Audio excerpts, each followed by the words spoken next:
Welcome to the video session of Standard 10 English Unit 5 Supplementary, a day in 2889 of an American journalist.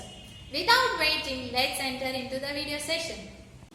In this story, the author explains the life on Earth after 1000 years and that the daily activities of a normal human will be assisted by machines. Now let us learn few things about the author. Jules Verne was a French poet, playwright and novelist, but he earns his place on this list of great writers because of his futuristic adventure novels. He has been called the father of science fiction and has had an incalculable influence on the development of science fiction writing. More interesting, perhaps, is his place as a prophet or predictor of technology which wasn't to be invented until long after his death. He put a man on the moon, including its launch from the Florida launch pad to its splashdown in the Pacific. In 1863, he predicted the internet. Paris in the 20th century depicts the detail of modern life. Skyscrapers, television, maglev trains, computers, and a cultural preoccupied with the internet. The author envisions that traveling will be made easy. In this story, the office block of the Earth Herald, the world's largest newspaper, is illustrated during the year 2889. One early morning, Francis Bennett woke up bad-tempered because his wife Edith had gone to Champs-Élysées 8 days ago. Champs-Élysées means a prestigious avenue in Paris. It is famous for the cafes, cinemas and shop. He switched on his phonotelephone. Phonotelephone means it is transmitting and receiving both voice and picture for a personal conversation, whose wires led to the house he owned in the Champs-Élysées. The telephone completed by the telephoto was another of their time's conquest. From yesterday, vision could also be transmitted along with speech. Bennett blessed its inventor as he saw his wife appear in the telephotic mirror. Her voice and face changed his mood. He went into his mechanized dressing room. Within 2 minutes, he washed, shaved, shot, dressed, and buttoned from top to toe on the threshold of his office. The day's work started at the reporter's room. His 1,500 reporters with their telephones were speaking the news received from the 4 quarters of the earth to subscribers. Beside telephone, all reporters have commutators which allow communication on telephotic line with visual sights. Bennett questioned one of the 10 astronomical reporters, Cash. So his name is Cash. He asked about the recent discoveries in the stellar world. Cash replied that it was phototelegrams from Mercury, Venus and Mars. Phototelegram means a telegraphic transmission including images, and nothing from Jupiter, since the Jovian signal could not be understood. He added that even results from the moon wasn't possible, and one can't blame optical science, though moon was 600 times nearer than Mars. Coley, another reporter, said it was the inhabitants, which was refuted by Bennett, who said the simplest way was to turn the moon round and find out. The scientists of the Bennett factory started working on turning satellite.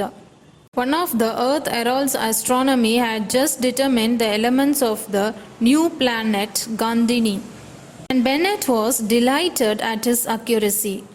He wanted the reporters to pass on the news to the subscribers immediately. The broad gallery for such a journal as the Earth Herald brought in an average of $3 million daily. Now we'll see the luxury life of Bennett. When the clock struck 12, the director of the Earth Herald sat in a rolling armchair and reached his dining room half a mile away. The table was laid before him, and in front of him was the phonotelephone. Francis Bennett was one of the subscribers to the expensive society for supplying food to the home with 1,000 varieties through pneumatic tubes. Pneumatic tubes, if you see the picture, you know what pneumatic tubes are. He was finishing his coffee in solitude when Mrs. Bennet appeared in the telephone screen after work. He then speed past to his accumulator works at Niagara by the aerocar at a speed of about 400 miles an hour. Below him were the towns with moving pavements which carry the wayfarers along the streets. He returned by way of Boston and New York to Centropolis. Centropolis means the new name for New York in 2889. In this story only. Where his aerocar put him down about 5 o'clock. The waiting room of the Earth Herald was crowded awaiting Bennett to return. Now we'll see the new researches of Bennett. Bennett chose carefully among the different proposals. The best was a young man whose broad brow indicated intelligence. He told Bennett about the elements estimated at 75, now reduced to 3. To which Bennett told him that it would reduce to 1 in 3 weeks if he had money. He knew for sure that he would have discovered absolute. And the resultant, a human being without a soul, was confirmed by Bennett. The young fellow was assigned to the scientific editorial department of Bennett's journal. A second inventor had the idea of moving a whole city in a single block. As a demonstration, the town of Saf, situated 15 miles from sea, would be transformed into seaside resort.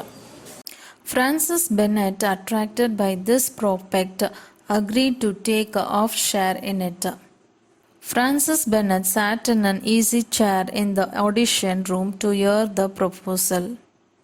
Pressing a button, he communicated with the central concert. He was charmed on a series of delicious Ormanico algebraic formula. During his meal, phono-telephotic communication was tuned to speak to Edith. Edith told him that she was leaving to Centropolis the very moment by tube. He confirmed her arrival at Centropolis time. These submarine tubes travel from Paris in 295 minutes, then the Harrow trains traveling at 600 miles an hour. Francis Bennett felt tired and went for a bath before going to bed. He touched the button and got ready for bath. This story brings out the fact that as long as humans aspire and work hard, there will be developments and innovation in this world. Smoke-free vehicles and machines that would instantly do what you desire will come forth. Therefore, humans will achieve maximum heights in the field of science and technology. Children, I hope you have understood this class. Thank you.